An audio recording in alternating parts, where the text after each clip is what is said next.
Um, my name is Naomi Black. I'm a technical program manager on the Angular team, and as you can hear from my voice, I'm recovering from a cold, so we're going to have a slightly abridged Intro to Angular presentation tonight, which I hope you will forgive me for. And if you've missed the Intro to Angular presentation, if you're totally new and you know nothing about Angular and you want the slightly longer version of it, if you go to our YouTube channel, you can see it at the beginning of the previous meetup, which is posted on YouTube. So tonight, I guess I'll start by telling you what we're going to do. We're going to start off with the Intro to Angular, and then there will be food and drinks and snacking and socializing, hopefully. And then Wes Alvaro is here. Wes is a Googler, and he's going to give a talk on demystifying dependency injection in Angular, and he's going to show you lots of examples from code. And then we're going to have Greg is going to give a talk on design patterns from sophisticated UIs. And after that, we're going to have some Q&A, and then I'm guessing tonight we'll wrap up a little bit early, around 8:30, 8:40.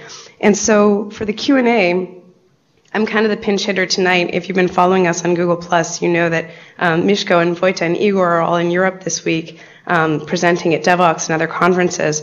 So I've only been on the Angular team about a month myself, so I'm not the person you want answering your Q&A yet. So I thought I would ask all of you. I know from your answers when you signed up for the meetup that many of you are experts or have a lot of experience on Angular. So if you would be willing to answer questions at the Q&A, maybe you could come up and let me know at when we break for snacks, and then I will point you out later. And during the socializing, if people have questions, they can come up and ask you, or we can use the mic at the end. So, anyways, welcome. I'm really glad to see you all here. Out of curiosity, how many people here are totally new? This is your first meetup, and you're really kind of new to Angular. Wow, now I feel badly for not having enough ways to get through the entire intro talk. Welcome. I'm really excited to see so many new faces.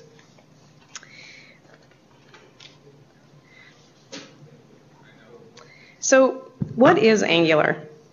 When we started thinking about how we write code, when I first started writing code, it was a very sort of intuitive process. There was something I wanted the machine to do, I told the machine to do it, and then I ran my code, and it just happened. And it was this really very simple process of going from the idea of what I wanted to do to the code running and something happening. And today with modern web applications, we can do all kinds of amazing interactive dynamic things with people all over the world in many different kinds of browsers. And for the user, that experience can be really simple and transformative. But for the programmer, this experience in modern web browsers has become really painful. We've come a long way from the point where you could say, here's what I want to do, and then it would just magically happen in the browser across all different browsers. So when we started thinking about Angular and what we wanted to do, what we really wanted to do was to bring the idea of structure into programming for dynamic web-based apps. So what is Angular? When I was learning Angular, this is the question that I felt like the obvious thing nobody told me, so I'm going to put it up here, and I can see I should use a heavier font. What Angular is basically it's a set of libraries that you can include in your web application, and those libraries allow you to then write code in the browser that's structured and clean. And the reason this is important is because if you can write your code in a nice, structured, clean way, it's easier for other developers to understand. They can go in and they can read it, and they can see, oh, I see what you meant to do here. This is really clear. And they can then pick up your code, they can extend it, they can work with you. It's also really important for testability. If you think about the way a lot of web applications are built today, all of the pieces are kind of together, and it's hard to test things when everything is together in the one page of the browser's rendering. So Angular brings some structure that helps us improve both the testability and the codability of what we're building in web applications. Sadly, you can hear from my voice, this is about all the intro I'm going to be able to get through. So I apologize. I'm going to give you some links to other places you can find more information, and you'll also get more of a taste in our talks. So let me go back to my browser window.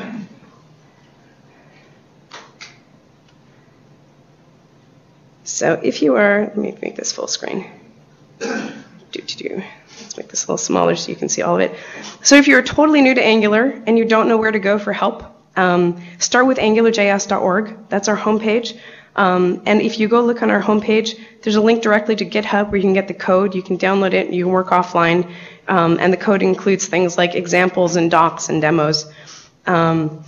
And then you can scroll down here, and there's an interactive tutorial that will start teaching you the basics of Angular. So angularjs.org is really the starting point for all the information we have.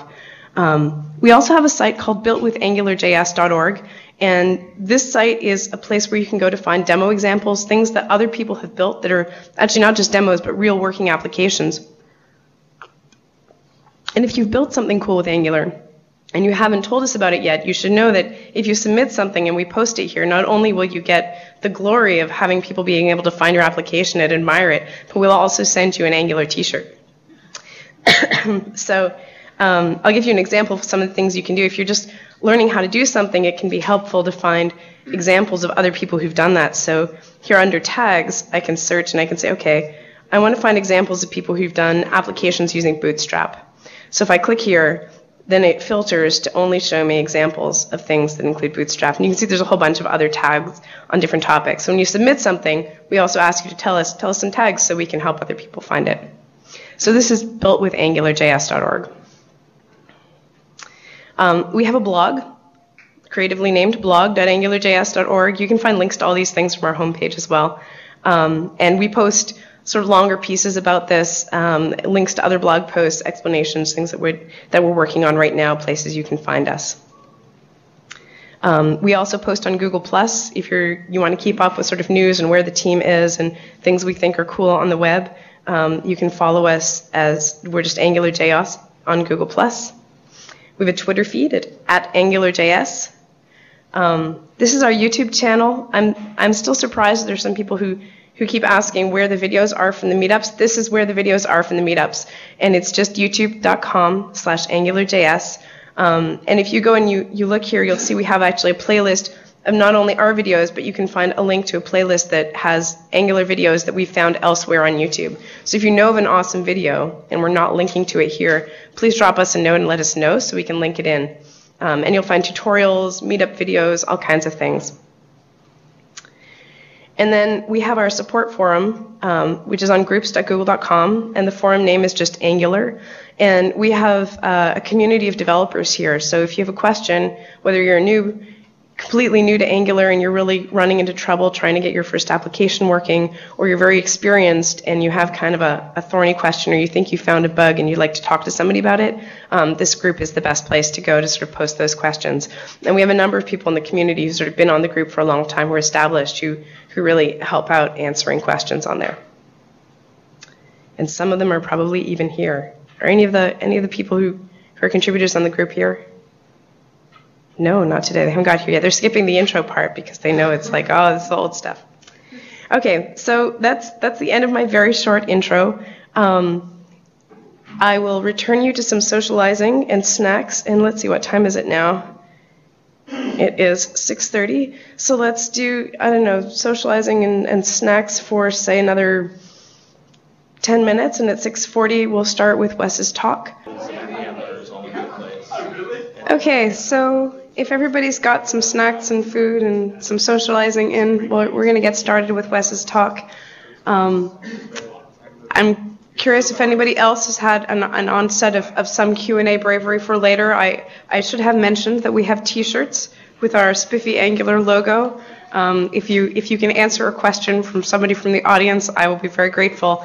And we have T-shirts. And otherwise, you can save your questions for when Mishko is back in December at our next meetup. So, Wes, I'm going to hang the mic over to you. All right. Thanks, Naomi. So, I want to see again. So, who here knows JavaScript? Okay. This is good. So, but I won't say everybody. Most people are new to Angular. Let's do that hand raise on new to Angular. Never written Angular code or like hello world? Okay. So one of the first things you'll find out about Angular is that there's dependency injection everywhere. And it's very important, but we'll get off with who I am. I'm Wes. I'm a software engineer here at Google. I don't actually work anything to do with Angular other than I love using it in my own projects. I started using it about, I don't know, half a year ago, I guess. So we've pretty much adopted it to do everything that we do. So we really enjoy it. We use it with Clojure. It's very nice. I'm obsessed with it. But if any of you guys know anything that I don't, I really don't know what I'm doing. So if you have anything, if I say anything stupid, call me out on it, please. I don't want to like warp your minds. But the agenda today is that we'll talk about the provider in Angular and its methods, value, constant, service, factory, decorator, provider. And then we'll actually get our hands dirty with creating our own service. And by service, I really mean app here. So we'll be using the Gappy JavaScript API client that is really cool for making your apps work with Google APIs. So we'll take that as like an actual working example. Everything else is really contrived. And even this is pretty contrived. I tried to use as much of these functions as I could just to illustrate their use. So why should you care? Well, dependency injection. I don't know if you know about dependency injection, but if you don't, you should, because it's awesome. So dependency injection means that you get modularization, right? You write some code over here, you write some code over there, you inject it into the one, everything's separate, everything's nice, everything's testable. So testing is also the big reason, right? So if you have something that's injected, then you can inject whatever you want in there, especially in JavaScript where you got duck typing, right? So when you have duck typing, you can shove anything you want in there in your tests to make it easy to test, to make it nice to test, to make it fun to test. So, testing in JavaScript, it's pretty fun because of duck typing itself. But when you throw in dependency injection, it makes it even better because you're not like duck punching all those things, right? So let's get started. How do you get data into your app? Well, you're going to use these various providers. So they're injected singletons with a get method, essentially, right? So what does that mean? Well, there's a few different methods that we'll be looking at, and each of them kind of has their own place. And since you guys are new, feel free to stop me because I kind of skipped over, the intro stuff. And since Naomi's not feeling well, she did as well. But all of this should be really familiar. If you at least look at the website, you should see it all kind of follows the same patterns. But we'll see if you have any questions. Feel free to raise your hand, and I'll try to answer anything that I know. So the first method that we're going to talk about is constant. So once you've created your module, we'll name it foo, right? You might want to create a constant to go in your module. In this case, I've created a constant called jellybean, and the value is 4.2, right? So what does this mean? A constant is a value that you can inject anywhere. So any module later on that depends on this module, or anywhere in this module, I can inject a value called jellybean, and the value will be 4.2. Now, something we'll learn about later is the decorator. And I mentioned here that it cannot be intercepted by a decorator, which means that once a constant, always a constant. You can't change it down the line. You can always expect it. So a good constant example might have been pi, right? Pi is always 3.14, whatever. So in that case, you don't ever want anybody to change the value of pi anywhere along the line. That's what you use constants for. We'll go into more like a working example of how to use this, but I also have examples linked here. Obviously, you can't click on these, but there'll be a link to these slides, which I encourage you all to go look at later, since I spent a lot of time making plunkers. So, just to make sure I'm not crazy, my own sanity checks as well, so even if it doesn't work out for you guys, it worked for me. Value. So this is the next. I didn't put these in any kind of order other than the order that I thought made the most sense. So we talked about constant. It's a constant value. But how is that different from value? Well, values aren't constant values. They're just values. So they're just simply injectable values into anywhere, but they can't be injected into configurations. And we'll see that later too, why that's important. But essentially, they work the same as constants. They can't be put into configurations, but they can be intercepted by decorators, which we'll also talk about later. But for the main point of these two functions is that they just have values. So I've given both primitive values, right? The one's a number, one's a string, but it could be anything. It could be a function, it could be an object, which we all know they're all objects, but you know what I'm saying. But it's just any value that I stick there, that's what I get later when I inject it. We have a service. Yes, Naomi. Oh, that's a bummer. I could do like, there's like high contrast mode here somewhere, isn't there? Oh, that's just Alt Control Command 8, if you're ever curious on a Mac. So anyway, yeah, so we can see this now, right? We're going to go back to constant. So you got your app, that's a module, app.constant.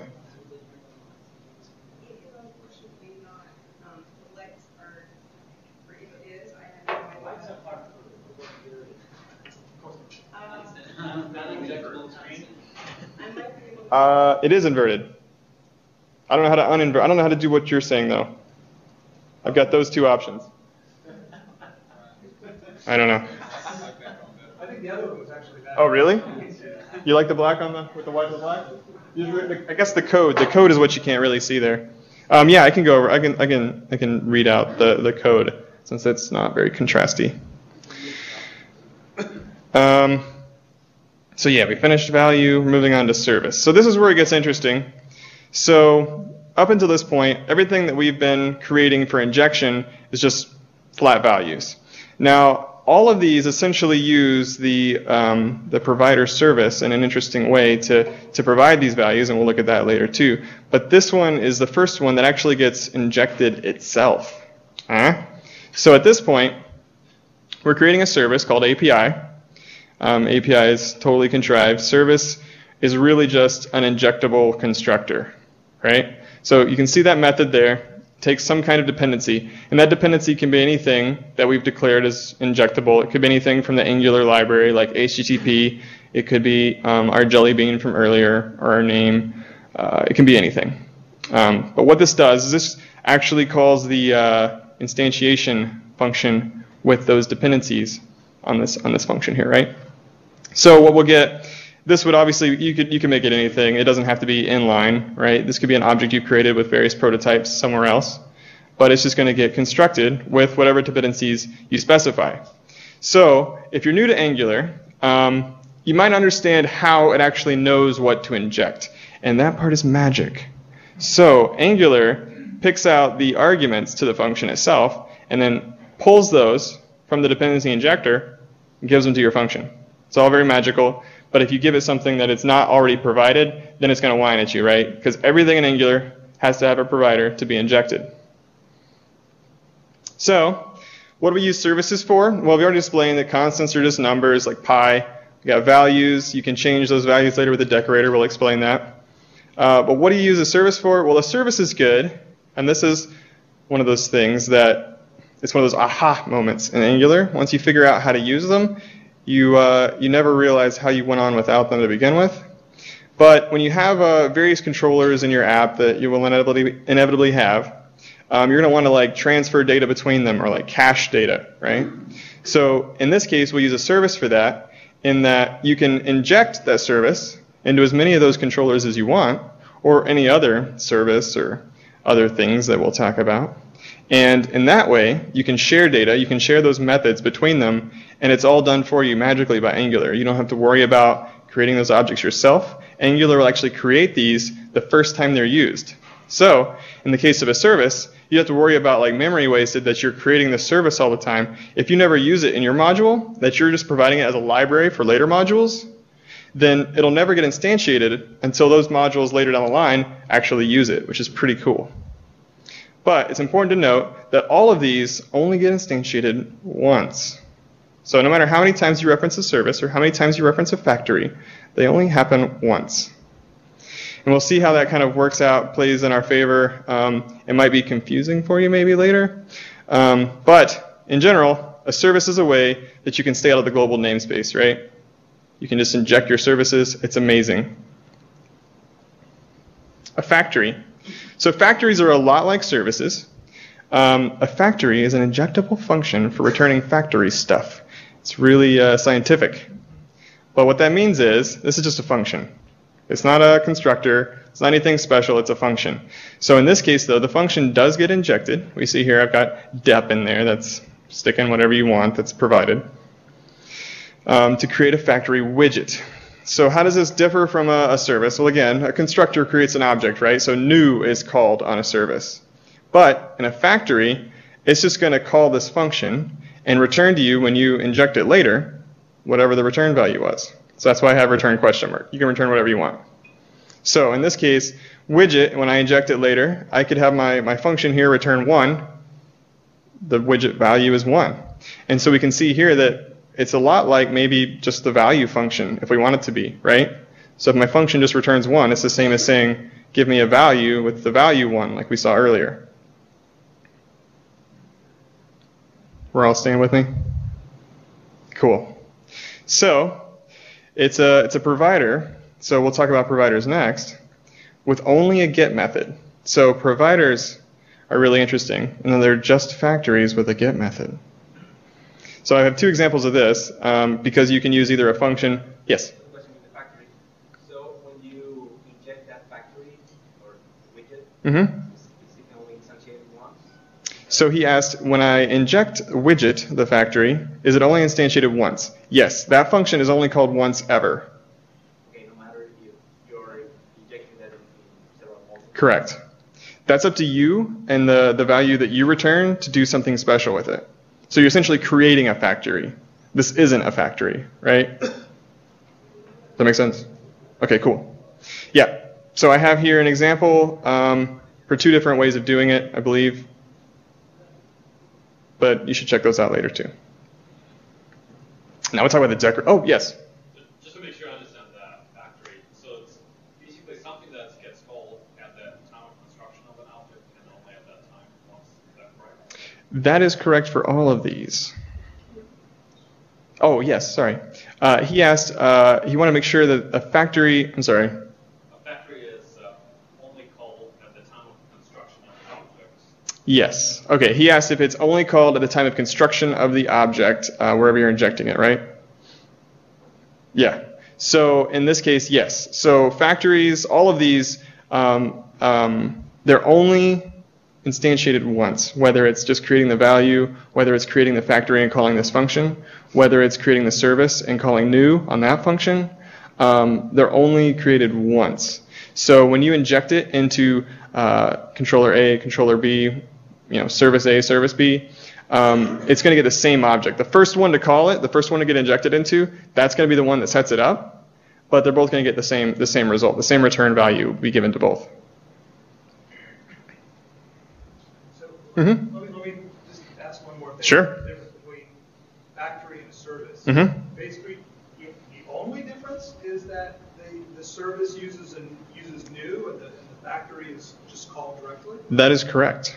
Okay. Yes, and we will see that in a minute. I have some a summary kind of slide that shows you the differences, but service is actually implemented with factory in the code.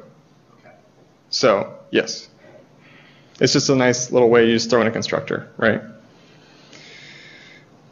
So now we have a decorator, and the decorator is a really cool way to work with your app. And it was really easy to find a way to use it when I contrived my example we'll talk about in a few minutes, because it's actually really neat. What this does is, in this case, I have a module app, and I have my config function. And so to my config function, I'm injecting the provide service, right? So provide is what all these functions use underneath. All the ones that we've been talking about, they all use provide. And this is another method on the provide. This one is not available on the module like the other ones were. This one is only provided by provide. Anyway, so I'm decorating a provision called name. So we saw name I named earlier. It was Larry, right? So here, Larry is getting inserted into this delegate variable. It's being injected there as delegate. And so what I do to it is I say delegate plus the great. So in this case, if I'm injecting the name provision and the name is Larry, this simply changes such that anywhere later in the code that uses the dependency injection of the name provision is now not Larry, it's Larry the Great. Cool, huh? So in this way, you can have your top level module, you can have your modules that depend on that module. And then if there's anything that's a value or anything that's a service, as it says here, if there's anything upstream that you want to take care of that's not a constant, then you can do it here. Because we talked about constants can't be changed by decorators. Constants are always constant. But anything you need to change, you can change with a decorator. It's pretty neat. Now we go to the lowest level, the actual provider method that I told you that all of these actually use underneath. And so what happens in the provider method is just variations on what we've seen. So the provider method takes the name of your provision, so in this case foo, and then it can take either an object or a function. So I forgot my dependency here. My bad. Oh no. I'm not sure how I got that. Oh geez.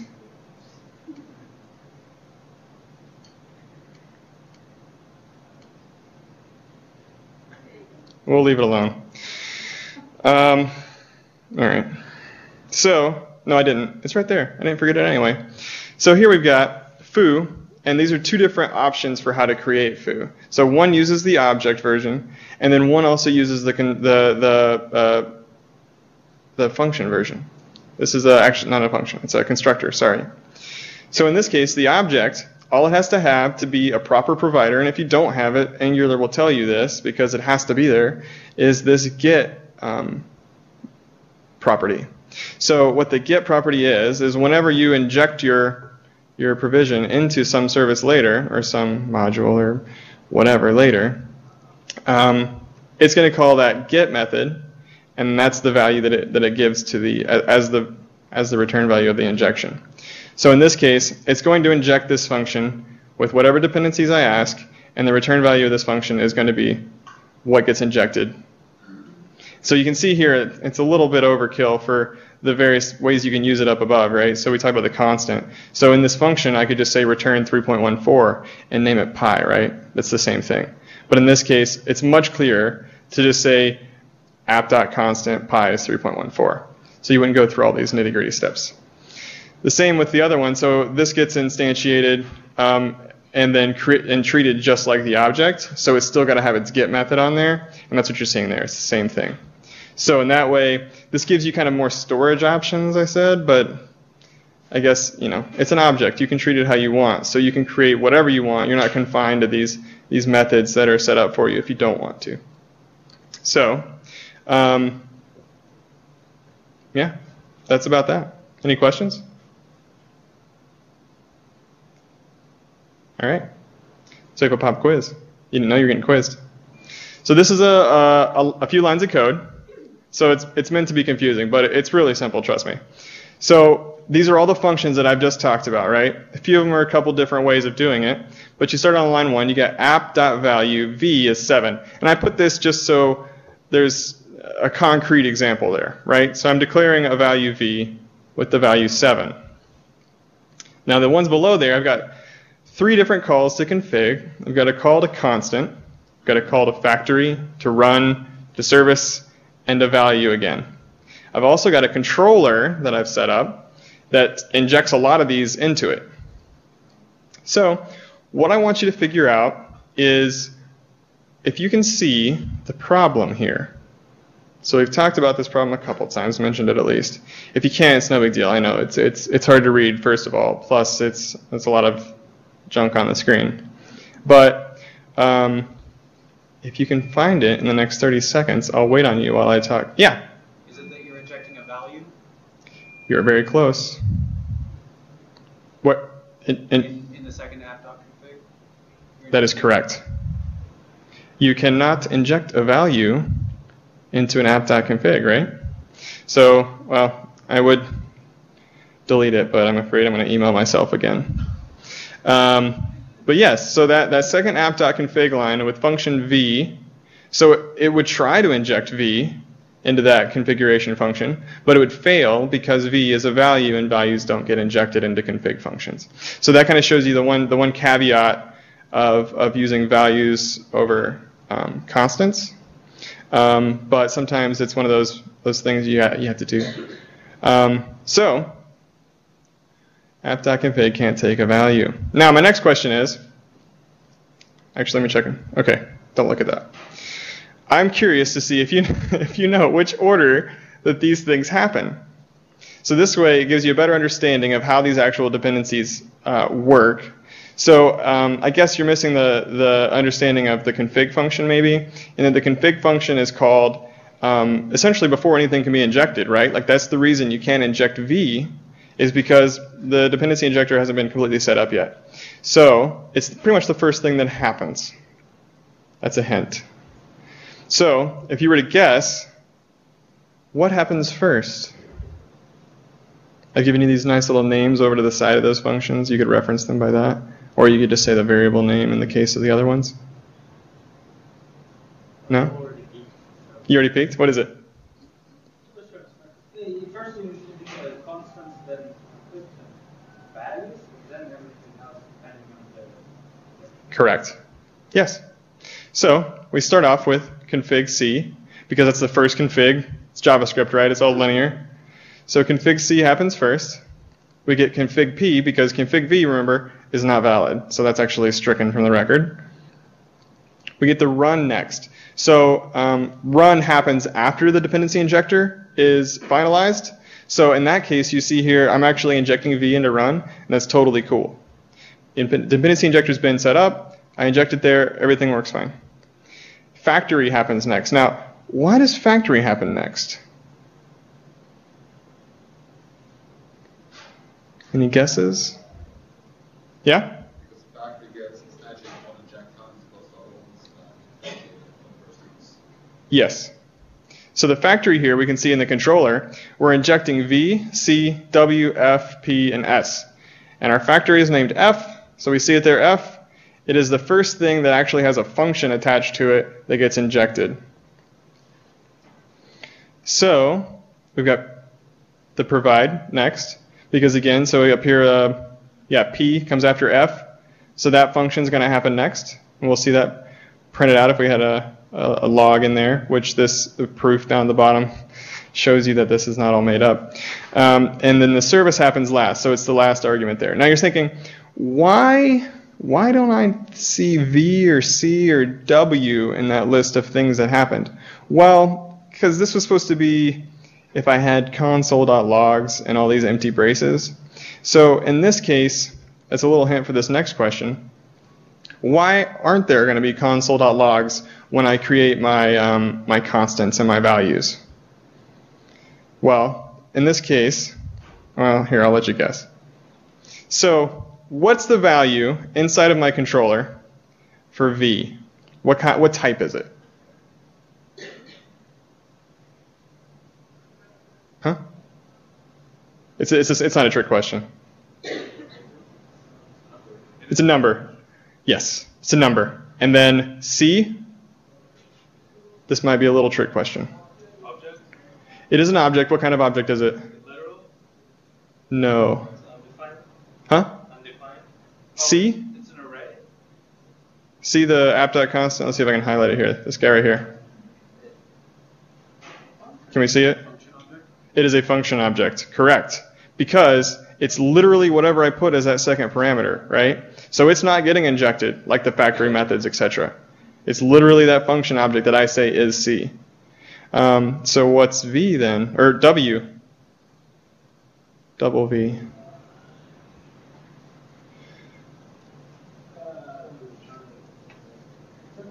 It's a function. That's correct. Yes. It's the same reason, right? It's literally whatever value I put as that second parameter, and that second parameter is a function. So it's a function argument. That's why you don't see those console.logs if you ran this function, ran this set of code. So after, let's see here. Oh, I'm still not there yet. So we covered W. What's F?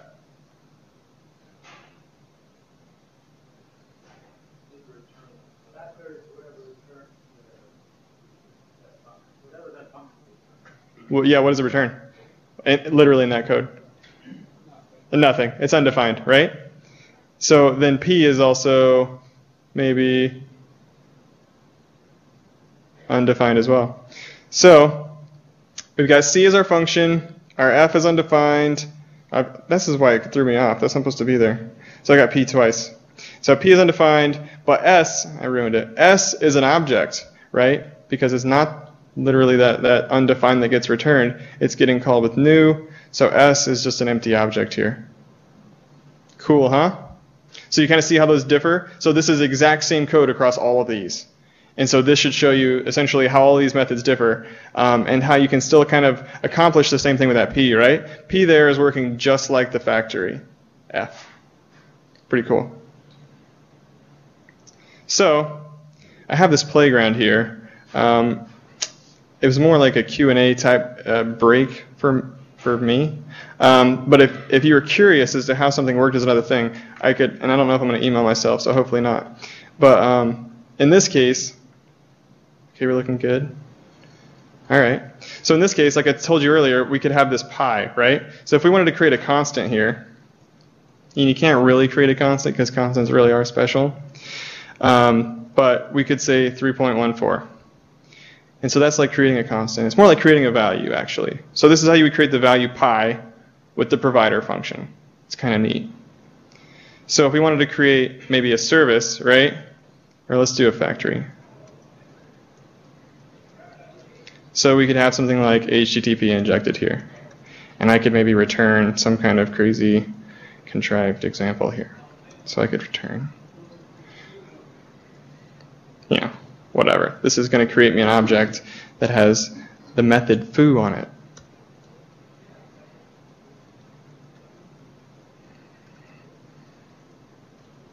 You get the idea. So in this way, you can kind of see how this extrapolates out to be pretty much any of those functions we talked about. You can implement them all with the provider, but the provider is going to be a lot nastier to use, as you can tell. Like, look at all this code. I don't want to do this. I just want to say app.factory and then have my function, right? So in that way, does everybody kind of have a grasp on how the provider method works in conjunction with those other ones? And are you afraid of it? No. Shake your heads. No. You shouldn't be. But this is like one of the amazing things about Angular. So this is what really gets me excited. When you first start messing with Angular, you do little bits, right? You do little bits of controllers or whatever. You throw this scope in there, whatever that is, I don't know. And then you add this stuff on there, magic stuff happens, right? But once you really get to understand dependency injection and how it works for you, it really makes creating apps easy. It'll totally flip like the way that you write JavaScript apps on its head. I know it did for me, and it still does. It's one of those learning experiences where when you start out, okay, yeah, that makes sense. But wait a minute, I could do this, and that'd be cool. And so you with Angular, you kind of like build on that. You have your basic knowledge, and then you get dangerous with something like the dependency injector, or directives. Ugh, yeah, those are crazy. So there's a lot of tools that Angular makes available to you. And you can choose to use them or not. Like, right? You could just have these as constants in some kind of namespace, hopefully. You're not actually using window. But you could just store these somewhere and have your own constants. But Angular will take those values, inject them for you, make sure nobody changes them, allow people to change them, do all this stuff in this nice, very structured way. So it's really cool. So, oh yeah. Let's go with you. How would you name that factory? Is it use the factory method and you give it the first parameter? Right. He asked, how would I create the name for the factory using the provide? So here I've actually, I'm sorry, I probably confused people by doing this. So this could be like bar. So my factory would be named bar. Cool? Did you have a question? Yeah, so the dollar sign? Yes. What's that? The dollar sign in relation to what? Just in general? Oh, okay. So how does it work? Like if you're using Juice, there's a module where you kind of wire stuff together and say what interfaces go to what classes and things like that. What's the equivalent of that in Angular, and how does that happen? And how does that relate to the dollar sign? So there's modules in Juice, right? Yeah.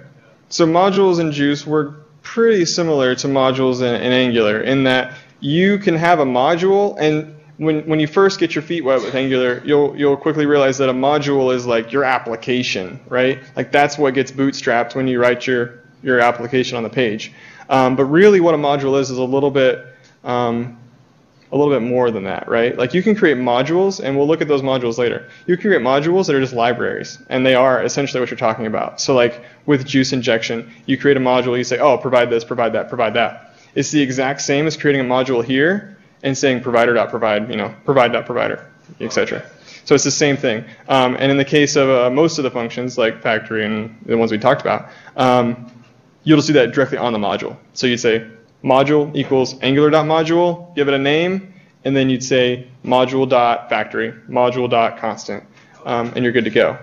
And so then that's going to be your dependent module later, whenever you want to use those things. That makes sense. And I have another one too. I didn't answer your question about the dollar sign, though. The dollar sign is superfluous. So they use dollar sign just to mark Angular things. So it doesn't need to be there? For which specific thing? So if you have, I guess I'm not getting, like if you have a HTTP service, how does that exactly, like what is that? So in this case, the HTTP with the dollar sign, I know that to be the Angular HTTP service. Right. But if I have a custom one or something. Then you can name it whatever you want. You can name it flip-flop if you want. And then how does that map to the actual, like if it's a car, right? Like where's the car object that maps to that $car? Like how does that, so, in your module? Yes, in your module. Okay. So when you create, so this HTTP module was created as a service, and we talked about services a little bit ago. Let me get through. All right. So here. So this could literally, and hopefully I don't email myself. All right, good. So this is how I would create the HTTP service. Oh, okay. Dunzo. So again, this is just a constructor that gets called, and then anywhere I want to inject the HTTP service later, good to go. Oh, okay, that makes perfect sense. Yeah? Yeah. Cool. And then is there a trick, I read about this, like to get Angular JS DI to work with minifiers? You have to do good question. I didn't know we talked about minifiers. So yes. It's there's two ways to work with minifiers. I prefer one way, but both ways are fine. So in this case, if I have a service, and let's say I'm making something else. I'm making something called API, and I actually want to inject the HTTP service, right? So in this case, when my minifier happens, this turns to this, and this might turn to this, right? And you're like, well, it no longer knows I need the HTTP service. Everything else is fine. Right. Everything that's quoted is fine, right? We know that. That's how you'd reference like properties, right? Use the quotes instead of the actual name of the property. But what we can do here, and this is the method that I prefer, is we just create an array as the second argument, and we do this. Voila, we've just made safe our service from minifiers. So now Angular looks at that as an array, says I need to inject this as the first argument, and goes at it. It's not going to minify the string. Sure. Exactly. Okay. Right. And so that works with Clojure or any other minifier you may come across. Now there's the alternative, and I'll just mention it for brevity or for completeness sake, but I think this is a much more elegant solution. So if I have a service, so let's say this is function x. So here I would say x dot, I believe this is correct because I never use this. Huh? You have to hoist a function because it's a function expression. You need to put it outside the expression. I was just doing this for shortness, but if you want me to be legit, I'll be legit. Oh, jeez. I just closed it. Let's do a little Control-Shift-T magic, maybe. Oh, no, it's gone. The heck? Oh, this is incognito, that's why. For the demo, it doesn't like me to be logged into multiple accounts at once, so it's weird. Oops, where are we at? There we are. Let's just take over this one. So in this case, I want to inject this guy, call it F. We'll put it here.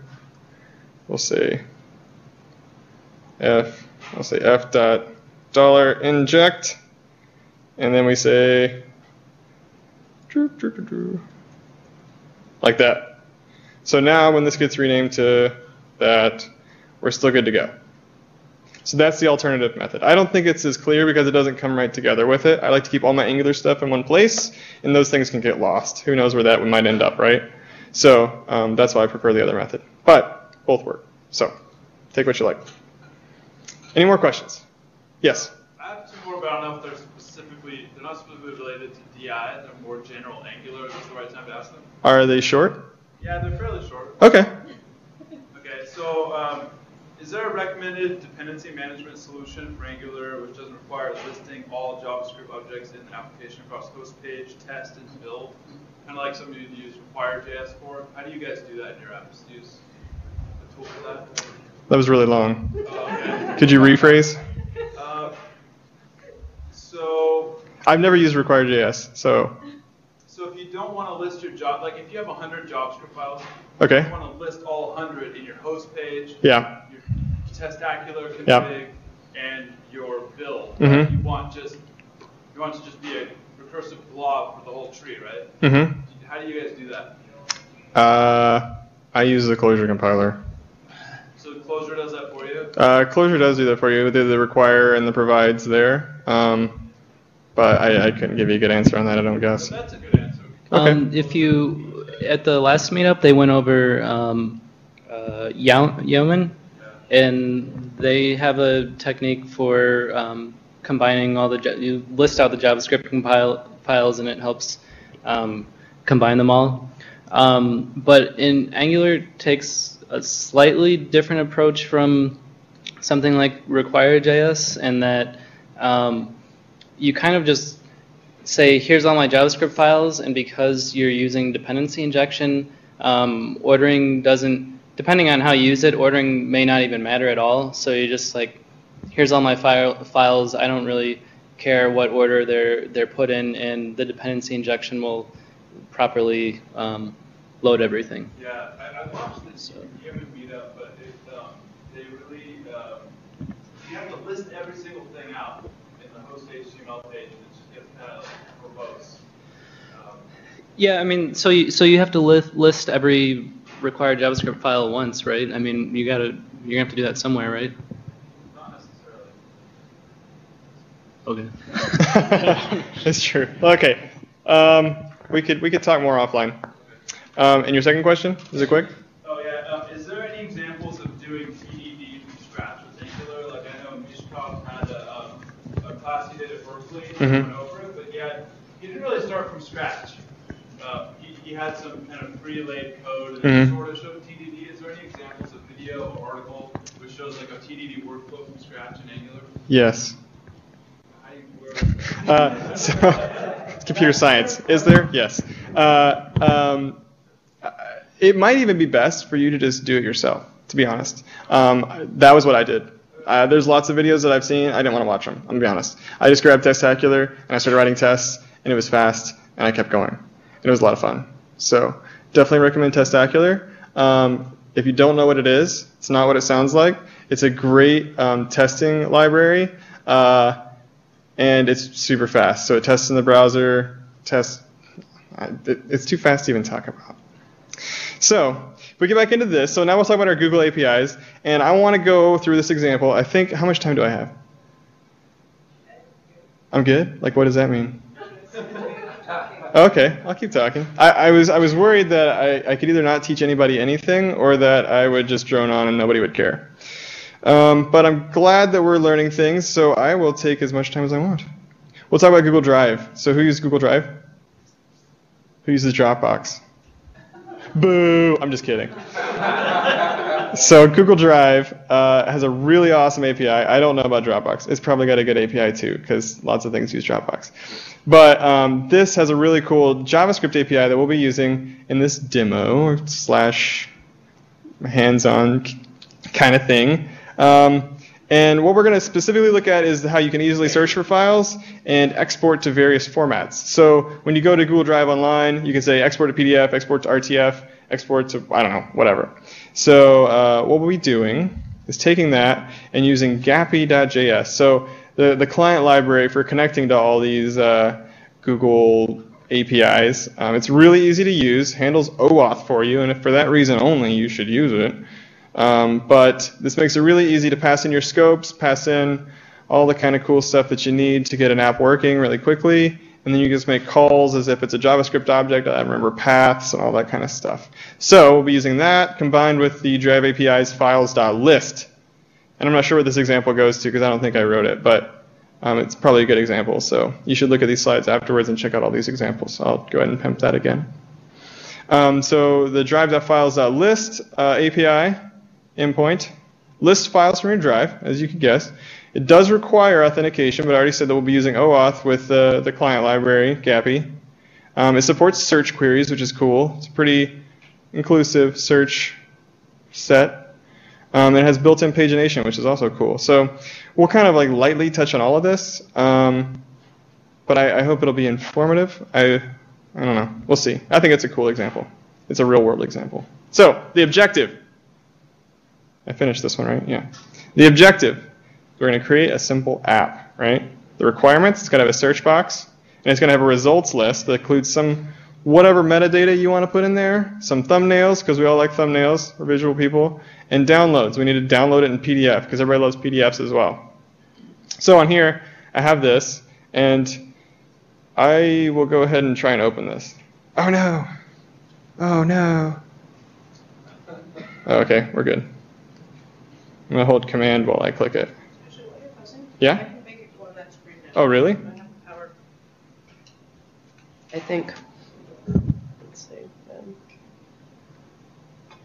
Ah. I don't know what's wrong with that in the projection graph. I'm sorry. It's really yellow on this screen, though. But if it helps with seeing it, all for it. So I have this example. It's all done for us. So don't figure out where my slides are and go get it.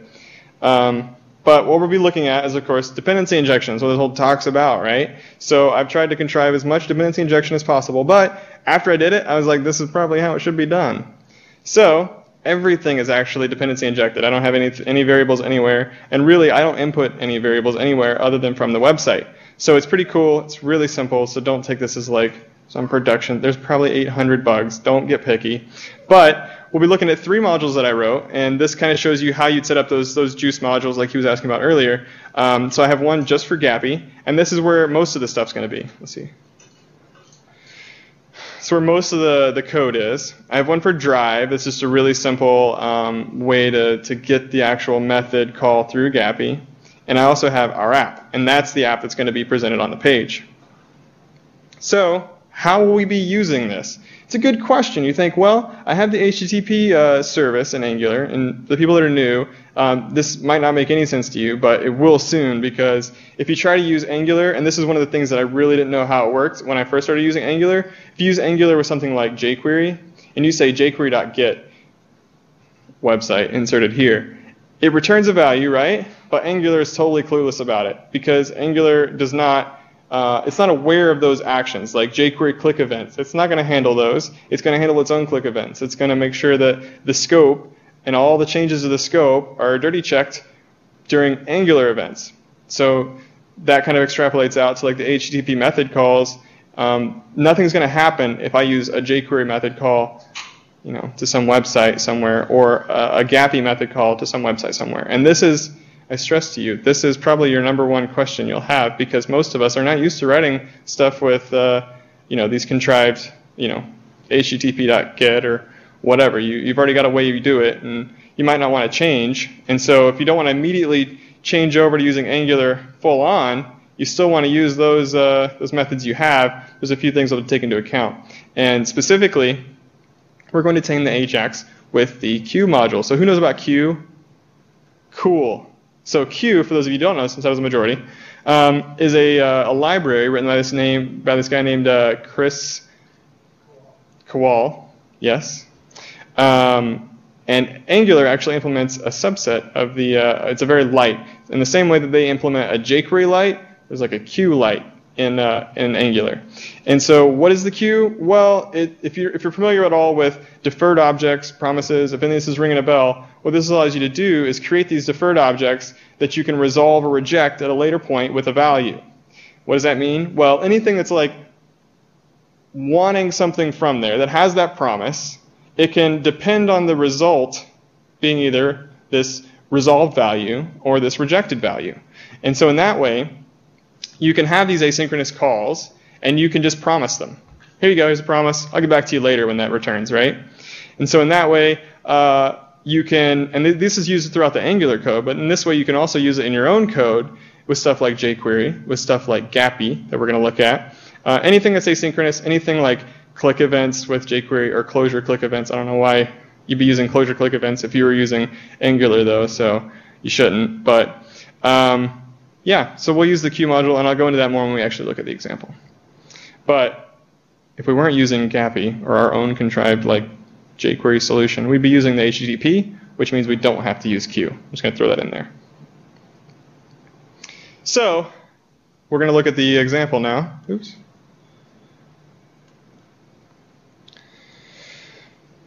Let's start with, where do we want to start? Oh, okay, let's just start with the HTML. Sure, this is kind of small, so didn't expect that. But what this is our Angular app, and this might look really intimidating maybe if you're new, but you're JavaScript developers, you're used to stuff looking a little weird. But what we have this ng app on our HTML, right? So this ng app, and you can move this wherever you want to actually make your app work. Right, I can move it there. It's the same thing, as long as it's on top of my controller that I'm using, right? But this just says, load the module Plunker and use that as my application module. And so when we get down here to the body, we see there's an ng controller. So the ng controller is named file list. There's a controller somewhere called file list, and it's going to control this section of code. So then you've also got here some normal HTML looking stuff, right? We got a form, table, looks legit. If we look at the form, I'm using Bootstrap, so that would explain like the CSS stuff that I've got. But I've got this cool little thing here. What's this? ng submit. So this is like putting a submit handler on your form. In this case, when submit happens, it's actually going to call my scope function search, and it's going to pass it query. Where's query? Well, let's look down here. Input type search, and ng model equals query. So whenever I type into this input box, Angular is going to take care of updating this variable called query on my scope. That's pretty cool. Then I've got a button, and we all know the buttons submit in a form, so that's what it does. So whenever I click on this, it's going to trigger this ng submit. So what else do I have here? Got a table, got a table head, got a table body. What is it? ng repeat file and files. That's cool. What's that do? Well, files is going to be an array in our app, in our scope, I mean, and we're going to, for each entry in the array, we're going to repeat a tr element. That's pretty cool. So normally this is like 6,000 lines of jQuery, right? And jQuery is short. So this creates all my TRs, keeps them updated. Whenever my scope variable files changes, automatically changes here. I don't do any updating, I don't do any listening for events. It's all taken care of in Angular. It's almost scary at first how cool it is, right? When you first see an app like this work, you're like, I don't know why I ever picked up jQuery. So, and I'm a diehard jQuery fan, don't get me wrong. So in our TR, we have two TDs. The first one is an image. And I've tried to, again, throw in as much stuff as I can throw at you. It also has an ng source. You're like, what? That's different from source. Yes, it's different from source. Because browsers might pick up the source attribute a little faster than we'd like in Angular, right? Because it's done in JavaScript, so it might be a little delayed. So this is the way that Angular can actually inject the source attribute for you a little later on. It's inconsequential for this example. But in this case, what we're doing is we're sticking in the file.thumbnail link as the value for the source. So as you can guess, this is a URL to a thumbnail. The next TD, we have an anchor. Again, we've got nghref instead of href for the same reason. So you should be able to put this in an href attribute, and it would probably work. But if somebody clicked on it real fast, sometimes it's going to have that actual curly brace stuff in there and not be compiled with Angular. And so that's why you're just recommended to go ahead and use ngsource. Use nghref, and then let Angular take care of in doing that. And again, you can stick in your own stuff here. It doesn't have to be, but in this case it is, but it doesn't have to be. And then we have file.title. Do you have a question? Yeah, you don't want to use ngsource. You need to use ngsource or else the browser will request something. That is correct. Yes, that is true. He said you need to use ngsource because the browser requests something that doesn't exist. That is correct. You need a public reference when you assign scope variables to So so do I have to use curly braces when I'm assigning things to the, what was the last part? Yeah, that's NGS, obviously, that's, fusion directly, right? Normally, you don't need a curly brace when you assign values. It depends on the value that goes in it. That's what it depends on. So in this case, since I can mix with regular just text, I have to use the curly braces. So it's gonna evaluate that differently. In the case of like ng repeat file and files, I can't just stick in, that doesn't make any sense, right? So that's why they don't require it there, because there's no reason you'd ever do that. So yeah, you can, if you look at the docs, a lot of them will point that out. I don't remember what they call them one way or the other, but yeah, you just have to look. Good question though.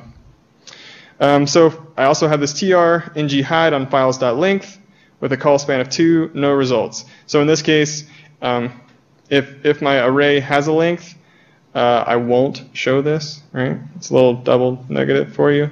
But this is just to be like a loading holder, right? Really simple.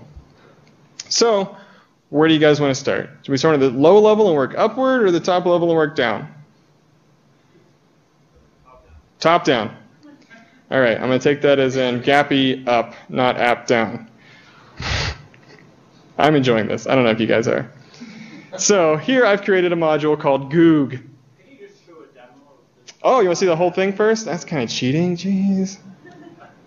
Let's see if this will work. So Plunker is really kind of finicky when it comes to, well, oh, it popped up a window here. Okay. I don't believe this worked, as in, I don't actually believe it did anything. Yeah, I don't think. Oh, it did work. Look at that. Oh, it really is finicky. I messed with this forever. I finally figured out, yeah, I can't be logged into 2 accounts at once. Not the app is finicky. That actually works fine. It's just hosting on Plunker is weird. So in this case, I searched for T. Things with T came back, and you can see my thumbnails. You can see the titles here. And if I click on this guy, you'll see that it's downloading as a PDF. That's cool, right? So yeah. All right. Is that cool enough for you? Is that a good demo? Okay, cool. I mean, that's essentially what it is. If I had, and I don't have a contrived example for this, but if I had multiple pages of things with the same query, it also does pagination. And I can change my query here too, right? I can search for, I don't have any good search queries, I'm sorry. So there we go. There's some other things. Pretty cool. They're just minified. That's exactly right. So if we go back over here, and Plunker doesn't crash from previewing in the same window, we can look at our module. So we've got this module I'm storing as Goog, and that's going to be angular.module, and I name it Goog. It's the same as my variable. It doesn't have to be, right? But this is what Angular is going to look at as the value to inject. It doesn't care anything about this. This is just for me. So in this case, the reason I have these empty braces over here, or empty square brackets, is because I'm not depending on anything. Like I said, this is like the top down, right? So this one is the base library that I'm going to use. And then if we look a little bit further down, we've got these constants. So here I've got Gappy URL. I need to download Gappy. So there's that. That's a good constant. That's not going to change. See, I got this client ID. That's a constant. Yeah, that makes sense. I'm not going to change my client ID. My API key, that's a constant. Sure. Okay, I got a value here. Why did I use a value for scopes, and then it's an empty array? That's interesting. We'll come back to that. So I also have this run function. So I told you config runs before the dependency injector is done, right?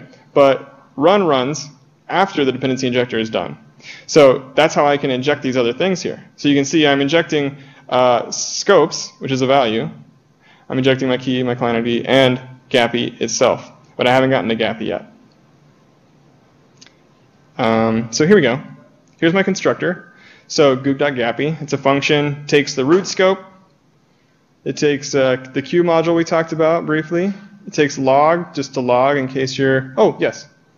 So just going back a bit to your API key. Mm-hmm. So I guess it's an issue with all many JavaScript type things.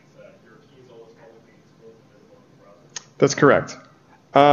The reason that's usually okay, oh yeah, I keep forgetting to do that. So he asked, my API key is here, and all of you guys can just go steal it. My client ID is even here. You guys can just go steal it, right? And yes, you can, but a well-formed API usually has some kind of restrictions around like where that API key can be used from. In this case, I've set it so that I can only do auth from plunker.co, that kind of thing. But yes, that is an issue. I think modern stuff is pretty good in that using your API key and leaving it publicly really only tells them who's using it and doesn't really do any kind of authentication.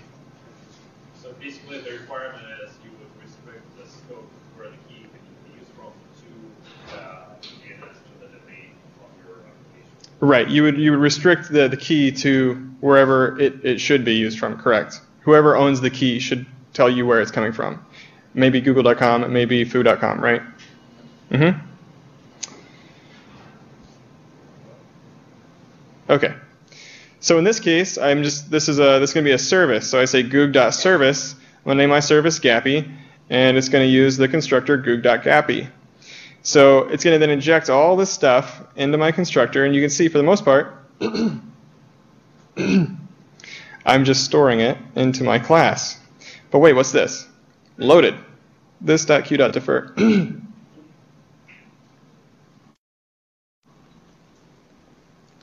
So that's what I was talking about with the queue module.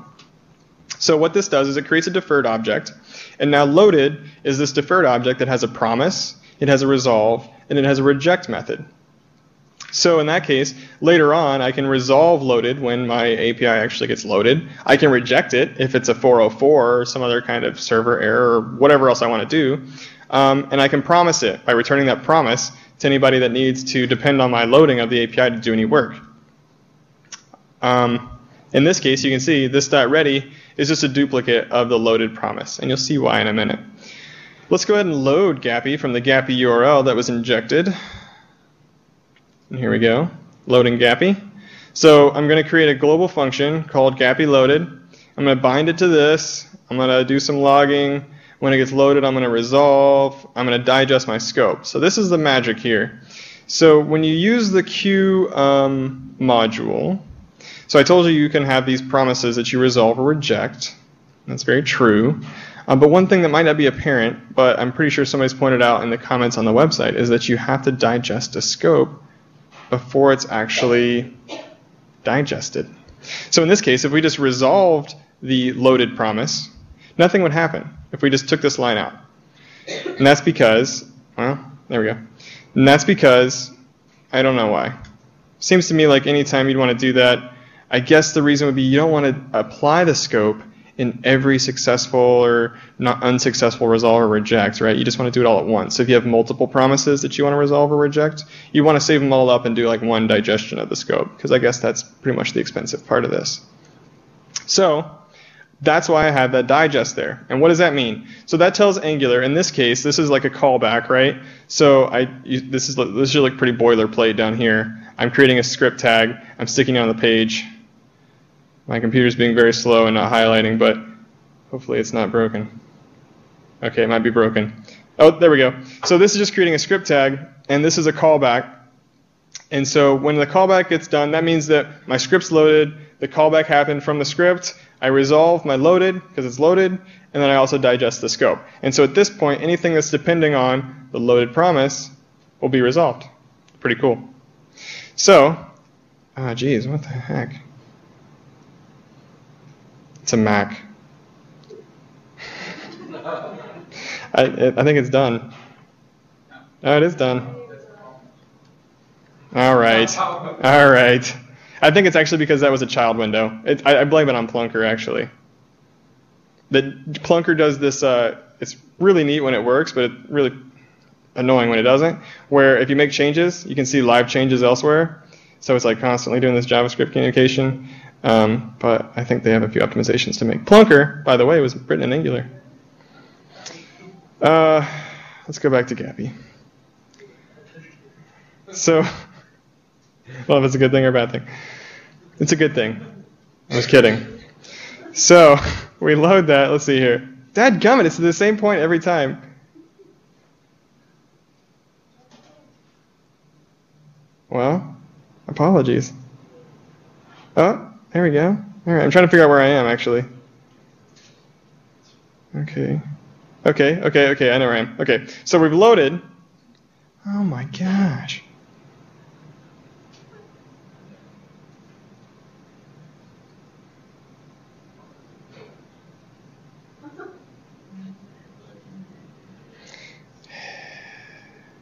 Okay, we'll get a few more lines of scroll back. So what I do is I say run, right? Let's come back to this guy. So at this point, all that's happened because that was all in the constructor of Gappy. So that happens when it gets dependency injected, right? So the first time it happens, it's right here in this run function. Gappy gets constructed, passed in. So now I have this Gappy object. I can say gappy.auth. That's totally legit. And I'll pass in the key, scopes, client ID, and false. So what is all that? So here, let's look at auth. So this is going to authorize the API. In a simple case, it might just be giving it the API key, right? Because some APIs don't require authentication. But in our case, we've got our client ID, we've got our scopes that we need, so we're going to pass all that in and we're going to do actual OAuth. So if we scroll down this a little bit, we got self equals this, we got an auth callback, an auth timeout, an auth function, we got if scopes.length. Oh, this is cool. So if scopes.length, what does that mean? So self.authorize. Oh, this is another deferred object. So we'll create another deferred object and store it in self.authorize. Then we'll say self.ready. Remember, self.ready before was just loaded's promise, right? But wait, what is this? So now self.ready, we're changing it. So we're taking the queue module, and now we're combining all of the promises that are passed in right here. So in this case, it's going to be not only when it's loaded, because it might not have been loaded yet. We don't know. We haven't done anything with the actual API. Not only when it's loaded, but also when we've authorized, because scopes.length tells us we need to have authorization scopes. So it's going to combine those and make that the self.ready promise. So here we say self.loaded.promise then auth. So now we're waiting. So at this point, this is our callback, right? So when that loaded promise gets resolved, then we'll auth. It looks pretty cool. I can read this. It makes sense in English. And then what? I return self.ready.promise. So now if anything is waiting on me to authenticate, it can do so like that. So if we look up here at auth, it's going to set my API key. It's going to check some scopes.length. It's going to do this weird window pop-up thing. It's going to do this timeout where you do this authorize the client ID of the scope. I mean, this is all Gappy stuff. I won't go into it because it's not really the point of this. But essentially, it gets to the point where it has the auth callback, and it's making sure that we're authorized, at which point, again, it's going to resolve or reject the authorized. And here you can see both the use of the reject and the resolve. And then it's going to digest our scope. Right? So that's pretty cool. That's the Gappy module. That's all it is. Except for this request. So this is just how you do a request in Gappy. Again, not part of this really demonstration, but it is cool to look at. Essentially what it does, it creates a deferred object, returns the deferred object's promise for the request. So you can see here kind of going through here. Let's see, requesting, request promise, return deferred.promise. But this is a pretty simple, this doesn't use the cool like Gappy like JavaScript object way of doing it. This just uses a straight up gappy.client.request method. But Gappy is really cool. You should definitely look into it if you haven't already. Let's look at our drive.js. So this one's really cool. We create this drive module. It depends on Goog. You can see here. So everything that's in module Goog will be available to our drive module. So what does that mean? What we got here? So we got a config. So what is this? I'm config. Oh, I'm using the provide injection, right? What is that going to do for me? I'm actually creating a decorator. You didn't think you'd see one of those, huh? So what do? I decorate scopes. So you saw scopes was just an empty array earlier, right? What was I doing with that? You can't have empty scopes. How does it get filled in? Here. So I'm taking scopes. I'm injecting it. Here's this delegate. And then I take the delegate and I push onto it all the scopes that I need. And I think this is actually a too expansive set of scopes, but you get the point. I push these scopes on here, and in this way, you can have a drive module, you can have a Gmail module, you can have a maps module, and they can all decorate scopes and add in their own scopes to it so that there's only one OAuth call that has to happen, and you can get authorization for all those scopes if you want. So it's a cool way to use the decorator. Yeah? So then, Again, this is a little bit contrived. So I have drive.value list request, right? So again, I can manipulate this at a later module. I can change maybe the max results to 10 or something like that, right? But this is just going to make available an injectable list request object that looks just like this guy that I put in line. So we also have this factory. The factory is a function here. Well, it will be a function. So the factory takes log, gappy, and list request. So I have some storage here where I'm keeping this stuff. It's kind of like caching, right? So it just returns this function. It's going to, reference this closure to do searching. So you can see my list files function will end up taking a title and an optional MIME type. So we'll copy our list request. We'll stick in the page token if we have one. We'll clear out our files. We'll fill in the MIME type and the query. We'll log some stuff. We'll do this request. And then, after we get the request promise resolved, we'll do this, right? So we just log that we received a response. We'll store our page token. And then we'll just concatenate our returned files onto our list of files that we have already. So in that case, you can do pagination just by extending it kind of thing. It's just really simple, okay? I also have a filter, and we didn't talk about filters because they're not really provisions, but they kind of are. They're almost like provided to the template, right? So if we look back at our index real quick, you'll see here that I have this nghref file pipe PDF link. And that's because the PDF link that's returned from the Drive API has a slash in it. And those don't work really well as JavaScript strings, or JavaScript strings. So I can't just stick in here. I can't say file.pdf/link or whatever it was, right? That doesn't work. So I've created this cool little filter, and what that does is it takes anything. In this case, it's taking a file object, and it's piping it through this PDF link filter. And you can make them any way you want. It could just take the export links object and get the PDF link out of it or whatever. I chose to take the whole file. So in this case, the input, if there is no input, which sometimes, if it hasn't loaded yet, it might be no input. If there is no input, just return an empty string. But if there is an input, we'll look in export links and return application/PDF. And that's going to be a link to the PDF download. So lastly, we have our app.js. It's pretty sweet, huh? It's like 10 lines. So once I have this whole library set up, right, which really, you could argue, is not bad at all. We had a few functions, but we've covered a lot of stuff. And when I actually go to implement my application, I just depend on this factory list files, and then I create my scope. It's got a search, takes a query, list files. So here it is. Here's my factory I'm using. List files, I call it with the query. That's going to return my promise, like you saw, and you should look at it again later just to totally get this because this is going 100 miles a minute. Then we'll take those files and we'll print them out, and then we'll put them on our scope, and that's it. Angular takes care of the rest. So once we store to this variable here, this property, it's going to update our HTML for us, like you saw with the tr-ng repeat.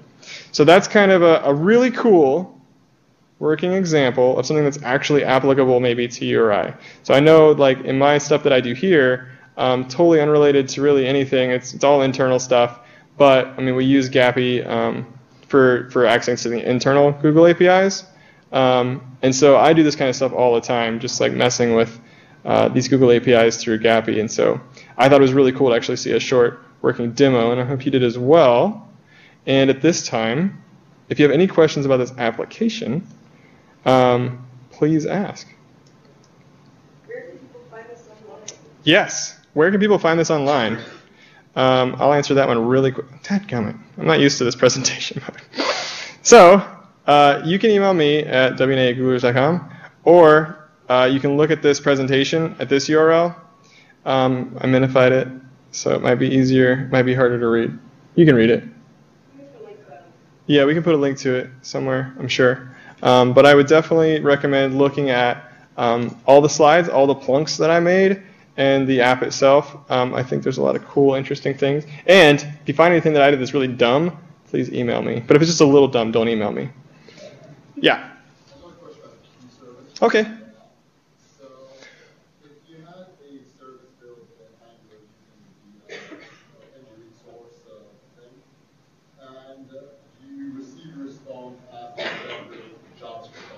Say that part. What was that? Your response is a JavaScript on I still didn't get that. I'm sorry. JavaScript, just Okay, yeah, sure. rather than JSON. Uh-huh. How do you get Angular to run the JavaScript? That's a good question. Yeah, why would you do that? Because I'm putting Angular as the front-end layer on a pre-existing Rails app, which has a bunch of templates rendering through now. And while the eventual target is a fully functional REST API through JSON, as of today, everything everywhere in JSON isn't necessarily possible. So some things are going to be rendered to JavaScript templates. Templates is a template. Sure. So, I think that is a good idea. I think, because I definitely don't deal with that myself, to post to the group. So he was trying to ask for the best way to take JavaScript, the actual code, not a JavaScript object, from the HTTP GET or post or whatever, and actually put that on the page. Is that correct? Okay. Yeah, that's a good question. I would say that if you already have a way you're doing it, to make it work with Angular, I would definitely use the Q module, but I don't know. That's a good question. Okay, I think we're ready to get started if you want to file back. I'm going to ask you for Q&A to use the microphone. It's on a stand, which is embarrassing, but if you put your hand up, I can see if we can maybe make the cord reach to the back chairs if you don't want to get up. But then people on YouTube will be less upset with not hearing the questions. So would you rather, Greg, we held questions to the end and then we went into full-on Q&A? Well, if you have relevant questions during the presentation, please ask them, and we'll do general Q&A afterwards.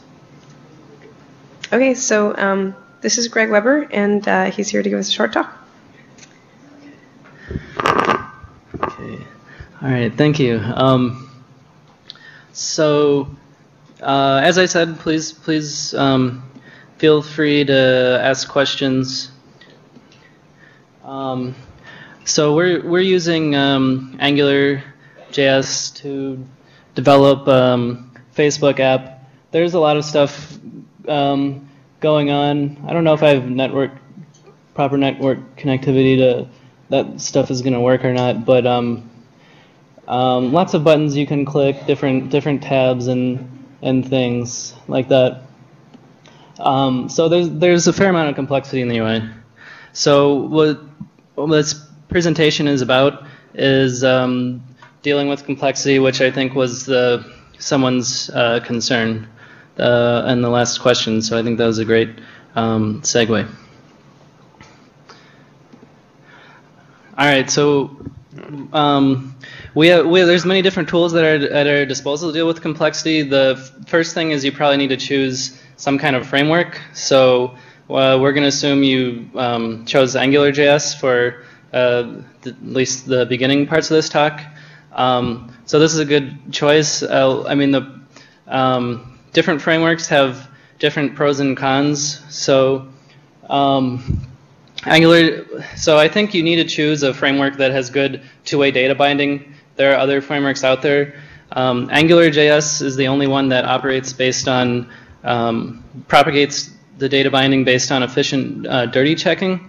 And the benefit of that is that we can use just plain old JavaScript objects. We don't have to always extend objects from our framework. And that gives us flexibility. We don't get it trapped into the framework, and at least in that aspect that we have to use framework objects that can know how to signal each other. But this doesn't mean that AngularJS is the best. It just means it's different than other frameworks. Other frameworks have their own advantages. So in AngularJS, we'll keep the view up to date based on data in the controller. And AngularJS has this is a brilliantly simple programming model when things are simple. When we do a HTTP request in the controller, get the data back, assign it to the scope, it's automatically updated, beautiful.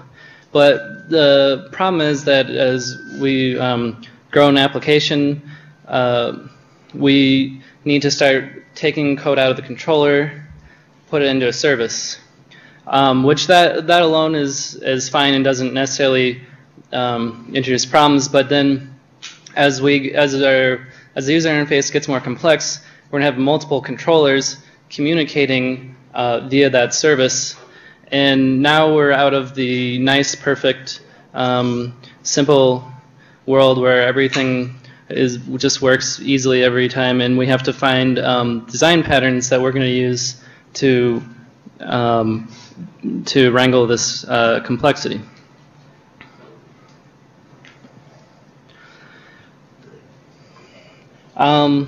So yeah, on the left is our simple controller. It does the request, it gets the data back. On the right is our complex controller, where we have two controllers. And they're both operating on the service. So I apologize. I'm kind of mixing in some CoffeeScript. If you see an arrow, it just means there's a function there. But this code stuff is really simple. You just need to conceptually understand it, really. So our service returns an object with the data field. In our first controller, we say scope.data is equal to that service.data, and so we have the correct data in the service. But now in the second controller, we want to change that data. So we call the service method to change the data. And now if we look at our change data method in service, the key is that it assigns an entirely new value to the data field. And now in our first controller, we still have the original data, and we don't get the new data. So now we're starting to see that the UI complexity is going to lead to a little more complexity that we're going to have to find some patterns to deal with. So one way that we could deal with this is by placing data on the root scope, and I don't think this was mentioned in the earlier presentations, or maybe it was. AngularJS has like a watch service, so we could place data on a root scope and use a watch service. But this is essentially, using global variables. So it can lead to collisions, and we'd also like the ability to have scopes that are isolated. And when you isolate a scope, this is gonna get messed up. So it's not really a nice approach. So another approach that we can use is using events, and I think this is the one that the last question was before this talk was, I'm using events and it's getting a little bit ugly. So I guess that's kind of my opinion on events, is like it's pretty easy for them to start to get a little bit ugly. Events I think they are. So I have some sample code here, and so we're using the broadcast, emit, and on to communicate between the different controllers. So the problem is that one of the problems is that we're using strings. So we're a typo away from saying, what the heck happened here and why didn't this work? There's a library called Signals that it's basically events, but it doesn't use strings. So it would be possible to try to use events, but use a library like that where it tries to make the events more, I guess, type safe. If you will. I haven't really looked into that in detail. AngularJS provides us, as almost every other framework does, a string-based event system. The usage of events can, if you just want to communicate from controller A to controller B, the usage of events is a little more obscure, because in AngularJS you're broadcasting and emitting up and down a whole hierarchy of controllers. So, and if you want to find where the string is used, you're going to search through the string. It's a little nicer to use services. You have a service in one controller, you have a service in another, and it's a little easier to see how they're put together. So I think events are the perfect tool for integrating things from the outside world that aren't meshing that well with AngularJS. You know, in an ideal world, we would properly put everything into a directive or whatever, but sometimes you want to get things done more quickly than that, and you know, events are a good tool for communicating in from the outside world.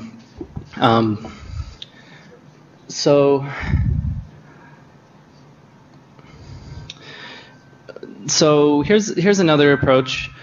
We can communicate between two controllers through a service using getters. So in the vented approach, we listen for a change and we broadcast data. So in one controller, we're sending, we're listening for the event, and another controller, we're broadcasting a change. So in the getter style, what we can do is we say we're in our fail example, we had scope.data equals service.data, directly take the value. In this example, we have scope.data equals service.getData. So the key is now that we're using this getter function. So rather than having a constant value that's just going to get slipped out from underneath us, this function will return a new value every single time. Well, but obviously it'll be the same most of the time, and we'll rely on Angular's efficient dirty checking to know when it's changed and to update the view. So our other controller can call the change data function. The change data function can change the data variable, give it an entirely new reference, and then our get data function will automatically get the latest value for us. So this is a pretty good way to deal with the issue. So let's see. Another approach that it reduces boilerplate, but in other ways it kind of places some burdens on your programming style, is that so our problem in our fail example was that we had a reference to an object and then a new object got put in its place. But if we have a reference to an object and we always maintain that reference to the object and we just mutate the object, AngularJS can deal with that really nicely. So in our service, we have the data object. That's an array. So in our service has a change data function. So one controller can call this change data function. That'll kick off our HTTP request. We're going to get back data. And now what we're going to do is, instead of creating an entirely new array and assigning that to our data variable, what we're going to do is mutate the array. So we're going to set the length to 0. That clears out all the existing data in the array, and then we're going to push on all of the new data. So we've accomplished the same thing as if we had assigned an entirely new array. But we've maintained the same reference. We've mutated the array. We cleared it out. Added the other data in. So now in our second controller that's using the data, we can just say scope.data equals service.data. We don't even need a getter here, because that data is always referring to the same object, and it's never going to get changed out from underneath us.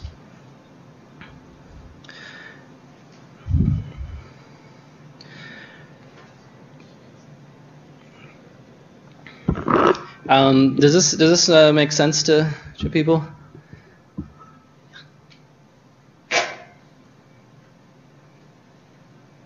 What is the 3 dots?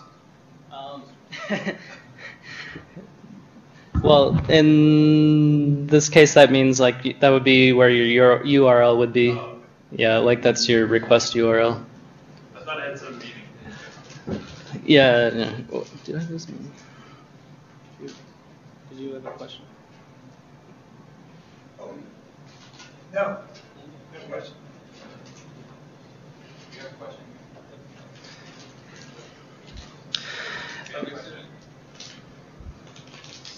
So HTTP will create an asynchronous call. So in your controller, when you will call scope.data, like when exactly are you going to populate this data?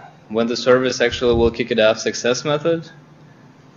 Yeah, exactly. So in the controller, it starts off the data will be empty, and then when that hits success, that'll finally get populated, and it will get then get populated in the controller and in the view. Pretty much for like a brief moment, you're not going to have anything in your data, and then once HTTP is going to come back, that's when the whole like magic is going to happen on binding. Yeah. Yep. All right. And I should probably say that I'm even using this to stream tweets. Sorry, I should show the streaming animation, but they'll just start coming in, and so I have this array of tweets, and the controller. This is the control. This method is actually superfluous. It's like massaging the data. Maybe I should have put it in the service. So this is the controller for streaming tweets. It gets the messages. Messages for is just it's a namespacing because there's multiple places in the application that can stream tweets at the same time. So this is a helper here, so it's a little bit superfluous to our point also. So this is a little bit superfluous, the namespacing. So we have like, let's just say we have, originally I just had a messages service and it wasn't messages for until I had the deal with namespacing. So it's just scope.tweets equals messages service dot stream tweets. So that, and all this does is give back the array. It also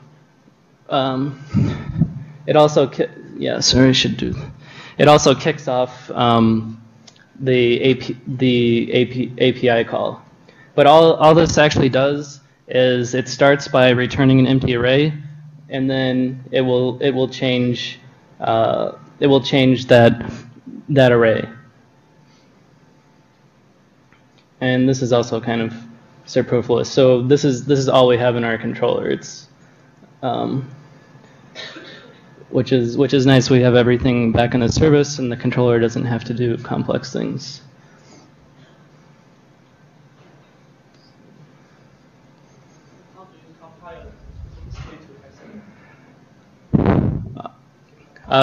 Sorry, what was that? So you compile to TypeScript. What was your question? You compile to TypeScript. Yeah. I was gonna talk. I mean, I think we don't have time here, and maybe I'll do this in another presentation. But you see a bunch of CoffeeScript in this, but I'm kind of switching into using TypeScript now, and oh yeah, that weird because that was actually CoffeeScript mixed with TypeScript. That's just, I wouldn't recommend doing that. It's just a transitional thing for us. It's yeah, don't do that. Okay. Oh, don't lose my presentation.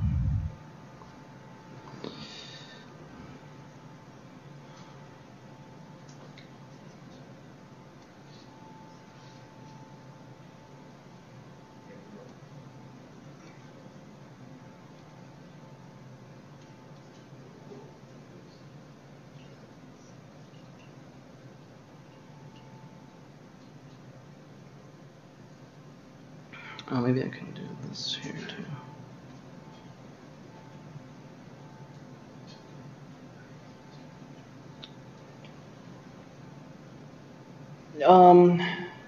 Okay, so I guess this this talk kind of had that was like the first part of the talk, and then I just have a couple pretty much unrelated points to go to. So that was all about AngularJS, like dealing with the basics of communicating through services in a complex UI. So here's a couple other things for dealing with complexity. I'll go over them pretty briefly. So in our application, we have a Facebook feed. So there are all these different types in the feed. So here's on the right, I have an example of it.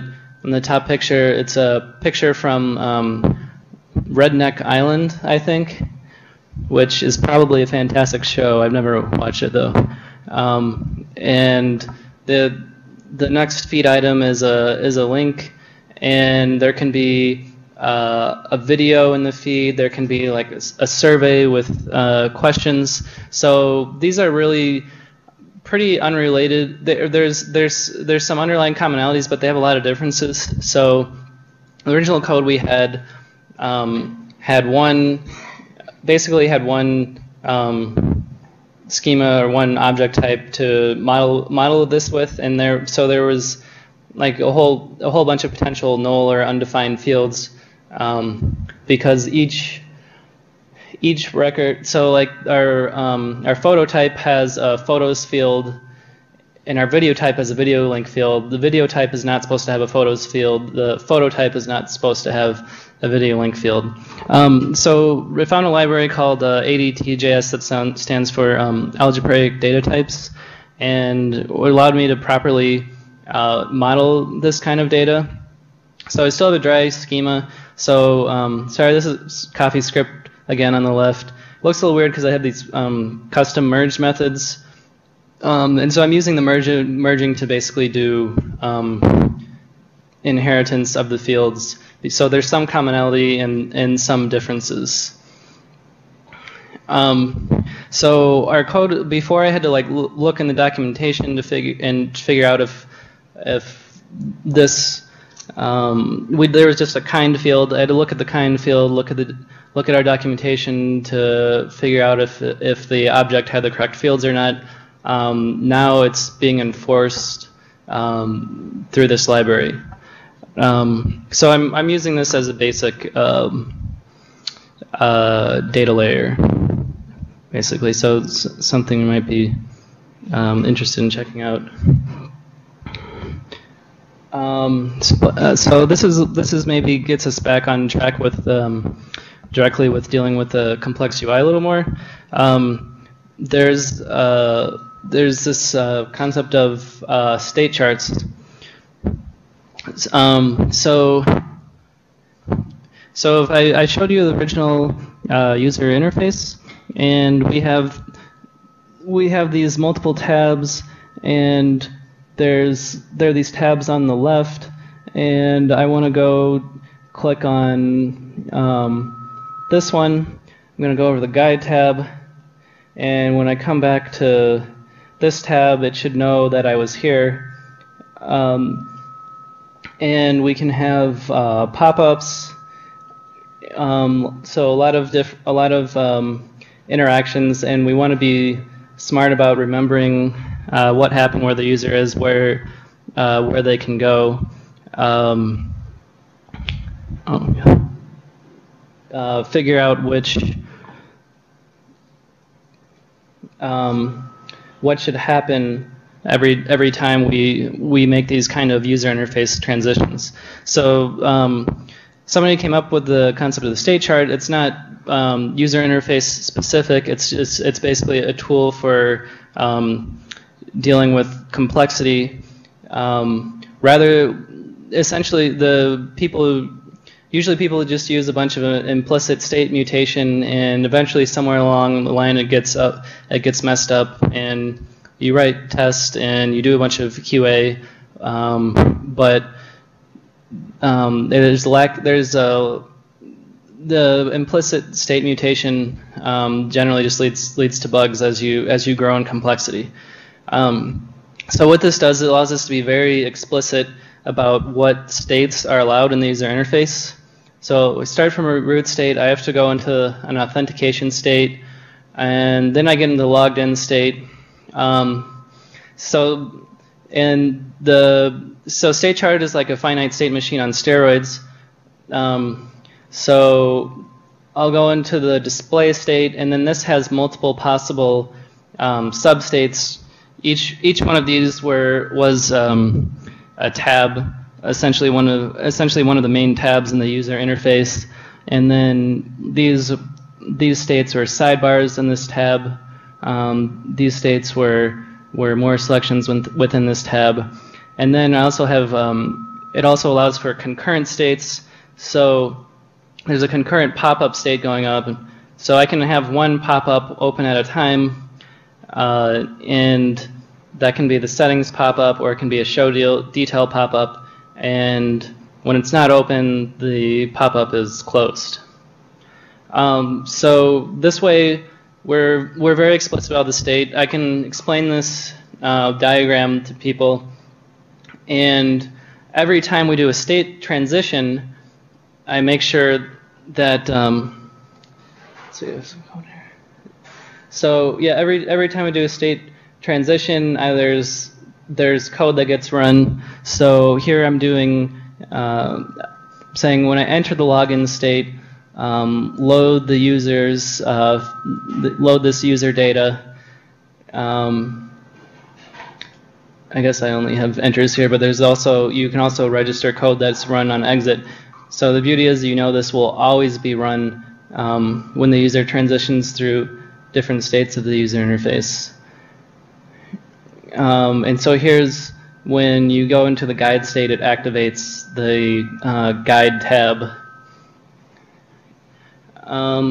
And there's default states and history states, which let you remember where you should be going to. So I guess I talked about one alternative to finite state machines, which is implicit state mutation, or sorry, to state charts, implicit state mutation. Another is using finite state machines. I really like the nesting of state charts, though. So finite state machines don't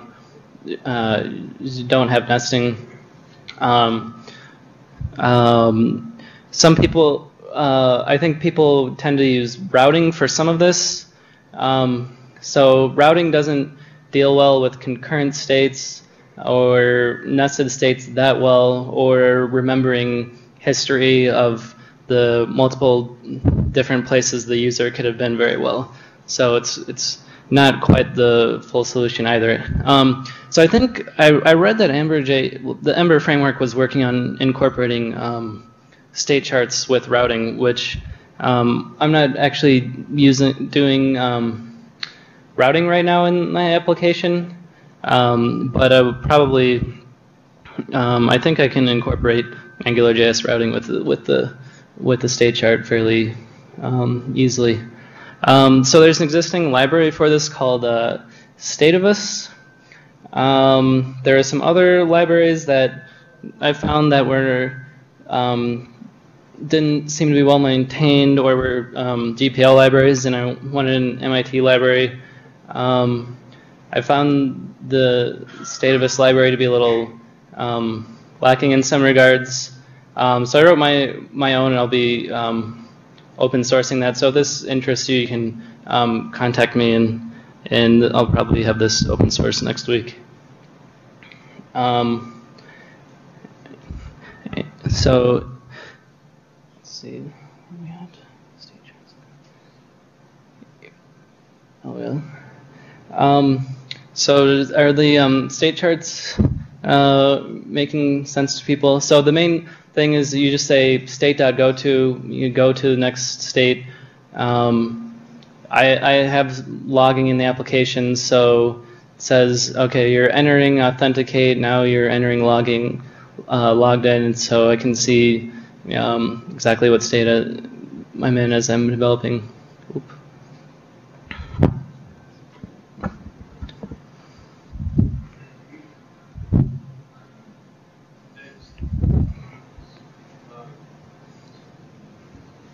Do you have a name for your library so we can?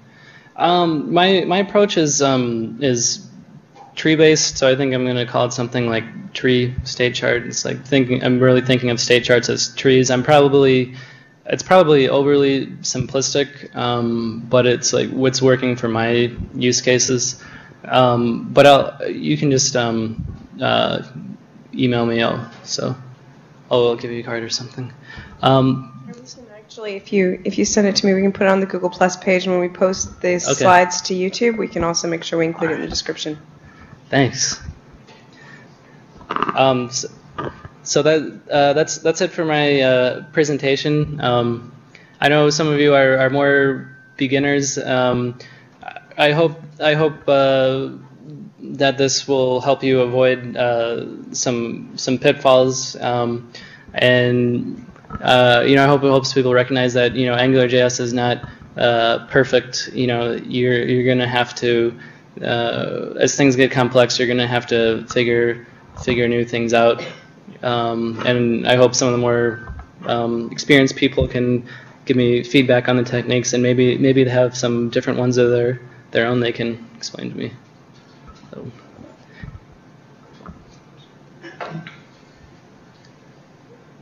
I have a question back about the communication between the controllers. Yeah.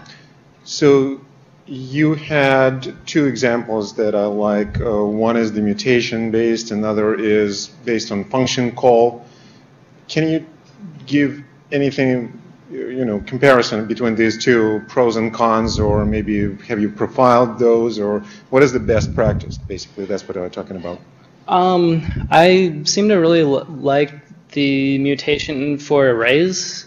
I can't say that I've actually.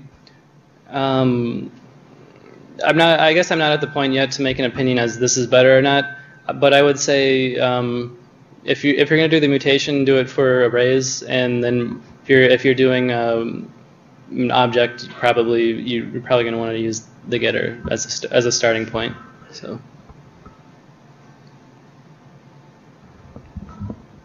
Okay, so should we do some Q&A? Yeah, so I guess people want to leave now, they can, and we'll be doing some Q&A. I think actually we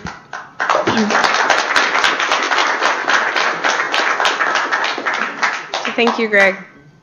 I think we probably only have time for about 2 or 3 questions. I'm going to ask you to use the mic, and I'm going to rely on our helpful volunteers with more experience than I have to hopefully field them. So I don't know, does anybody have any general Angular questions they want to ask? Is the mic too intimidating?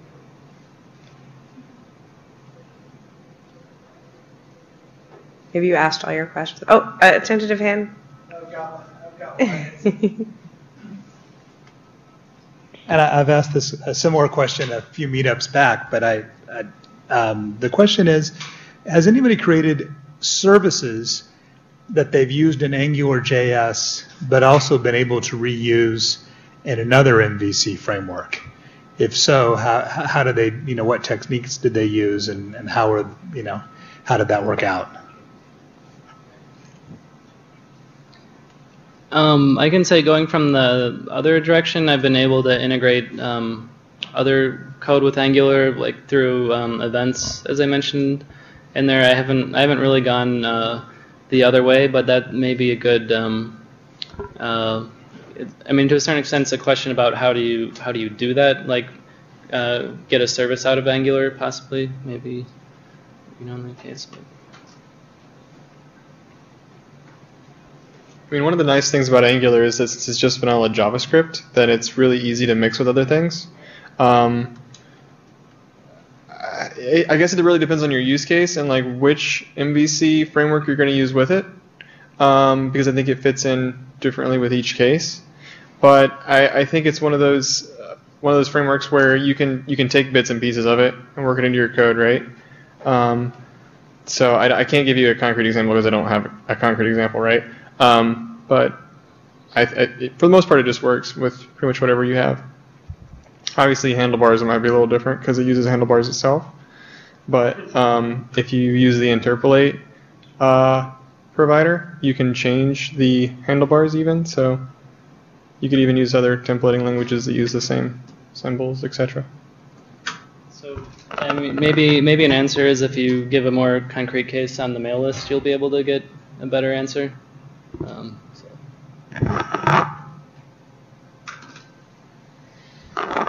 Can you use the mic?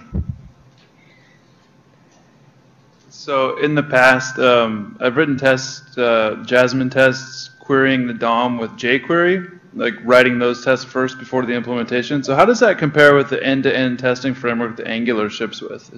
Is that a similar approach that it takes, or like can you have like a unit test that you write and then you write code and you're sure that if your test pass, your application works for sure with the end-to-end framework in Angular?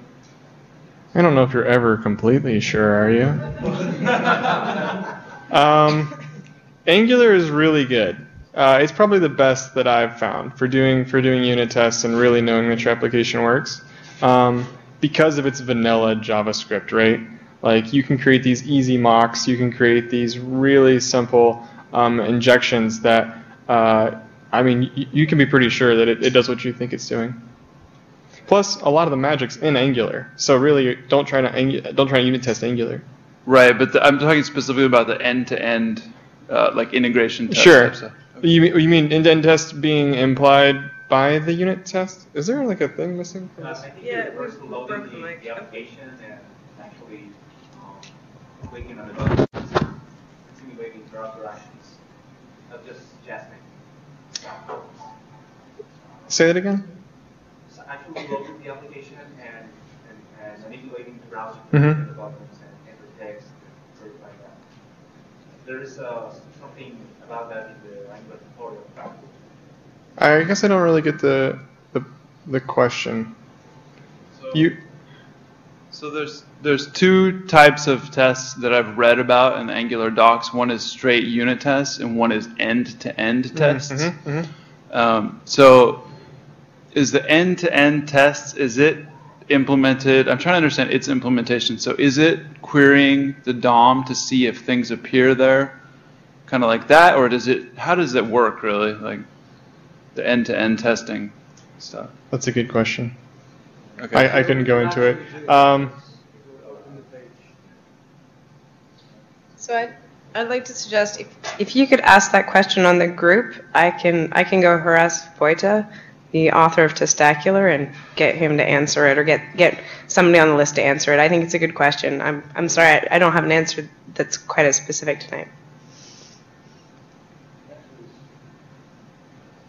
Any other questions? Please stump our panel of experts, semi-experts.